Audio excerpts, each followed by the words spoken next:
Jesus, and I want to set the record straight. Fridays are still awesome, just maybe a little less so. Thanks, coronavirus. An update on that and some of the misinformation being spread about it online are our first subjects today on CNN 10. All right, let's get started. The virus is still spreading in the United States and abroad. Global stock markets are still seeing wild swings and losses. And as governments consider more restrictions to try to fence in COVID-19, hospitals are feeling the pressure. Providence St. Joseph Health is a system of more than 50 hospitals. Together, they use about 250,000 protective masks every year. Because of coronavirus, a single hospital in that system has gone through that same amount of masks in 3 months.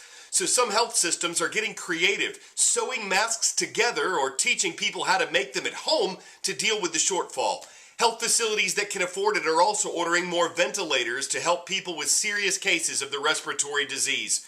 More than 200,000 cases of coronavirus have been confirmed worldwide. More than 10,000 are in the United States.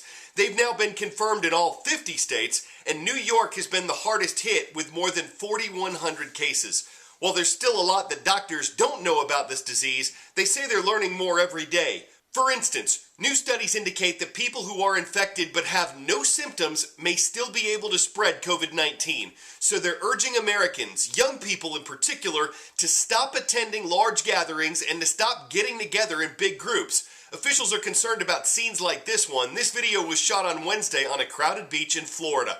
They're also concerned about some of the misinformation, the fake news being spread about coronavirus. Some people on social media have claimed that taking illegal drugs or even drinking bleach could kill the disease. It cannot, but it could make people deathly ill in addition to any threat coronavirus brings.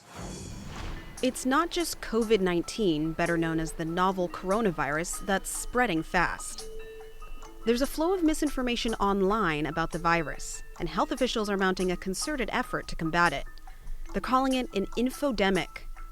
Social media is a major driver in the spread of falsehoods. The ease with which conspiracies are shared and reshared makes stopping something going viral online almost as difficult as stopping a biological viral outbreak in the real world.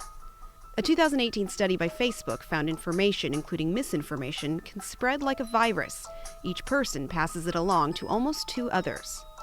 Fake facts in the wake of an epidemic is nothing new. But after the deluge of misinformation around the measles outbreak that started in 2018, the World Health Organization is taking new approaches to tackle the problem. Hey, Andy, how are you? I'm good, thanks. How are you doing? I'm good. Would you call this the first social media epidemic? I think there's probably been epidemics. We call them infodemics. And I think that this one could well be the first global one, yes. Another area of misinformation is fake cures and remedies. Some are harmless, like drinking garlic water or basic herbal tonics, but others are dangerous. It's absolutely a fertile ground for anyone who wants to disrupt an already disruptive situation for natural reasons. Health officials are taking this infodemic seriously. The WHO is working directly with tech companies on a daily basis to flag and take down bad information, and to ensure that facts from reliable sources get to users first. Searching for coronavirus on sites like Twitter or Facebook pops up info boxes urging users to get the best information from reputable sources like government health organizations. We're seeing different approaches from different companies. Some of them are taking a more aggressive approach to taking down this content. Are there some that you're more pleased with than others? Yes, definitely. I think it depends on the company's maturity with regards to their social impact and their social care for their users. Obviously, how much they care about their reputation and their history of their reputation, of course. If they've suffered reputational knocks in the past, they're much more likely to respond now to help us. We've contacted all the major platforms, and they have told us they're taking measures to combat this flow of misinformation.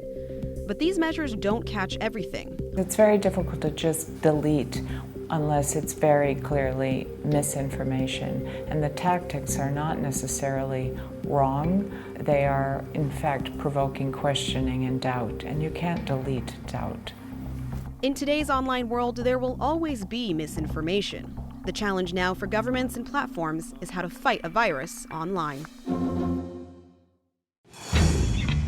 10-second trivia. The 10 tenure of what U.S. president led to the passage of the 22nd Amendment? William H. Taft, Theodore Roosevelt, Franklin Roosevelt, or Andrew Jackson? FDR's break with tradition in winning 4 terms led to the 22nd Amendment. FDR won his 4th and last term of office in 1944, and though he didn't live to complete it or to see the end of World War II in 1945, the measures his administration took during that war are well documented and widely studied today. 75 years later, under all the uncertainty brought by coronavirus, the Trump administration says it'll help make up for possible shortages of medical supplies and deploy 2 hospital ships to increase medical capacity. President Donald Trump has compared this time to wartime. For iron will, patriotism, and unified effort, the Second World War stands alone. To this day, nobody's seen anything like that, what they were able to do during World War II. And now it's our time. In the 1940s, under the War Powers Act, the president could effectively order industry to produce military supplies and prioritize delivery of military goods. All work is war work. He could impose censorship, manipulate the economy, even suspend common rights, such as when Japanese Americans were locked up. And importantly, Roosevelt commanded a vast expansion of the nation's medical capabilities. Historian Douglas Brinkley. It was during World War II that FDR unleashed our scientists and medical experts to produce penicillin for the first time, different types of medicines to fight malaria, new ways of doing skin grafts to help people that were burned. We've been living off of it ever since. The public widely supported the war effort. With roughly 1 out of 10 Americans serving, the demand for labor brought women out in droves to take up tools on factory floors. How do you like it? I love it. Challenges were met time and again. Strictly enforced lights-out air raid drills were conducted. Rubber, gasoline, sugar, and more were rationed. Many families planted vegetable gardens to deal with shortages and bought war bonds to prop up the soaring costs to the government. Even Hollywood had a mission, in movie after movie, raising spirits and tying the home front to the battlefront. Where you from, Joe? Louisiana. Louisiana, good. It was not perfect, but it all worked well enough that more than a half-century later, another president and other Americans are echoing the message of those difficult times. Everybody should learn from World War II. We can get through it. We can win.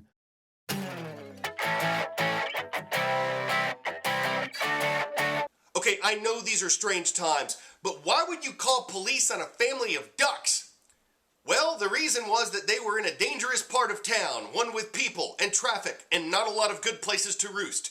So a police officer in Lakeland, Florida appeared on the scene to make sure they were all right and then escort them to a nearby lake where they could get back to being ducks. The police say there's always something to smile about. And to keep you smiling or groaning, we would never duck out on the chance to try to quack you up with some foul-sounding duck puns, because whether you're meander into them thinking they're just ducky, or if you find them teally annoying, I happen to think that they could help with almost any malady, and I'll send you my bill. I'm Carl Azus. Last stop today is in Saratoga Springs, Utah. We've got the Lions of Lakeview Academy watching today. We hope you guys and everyone else watching around the world has a great weekend ahead. From all of us here at CNN.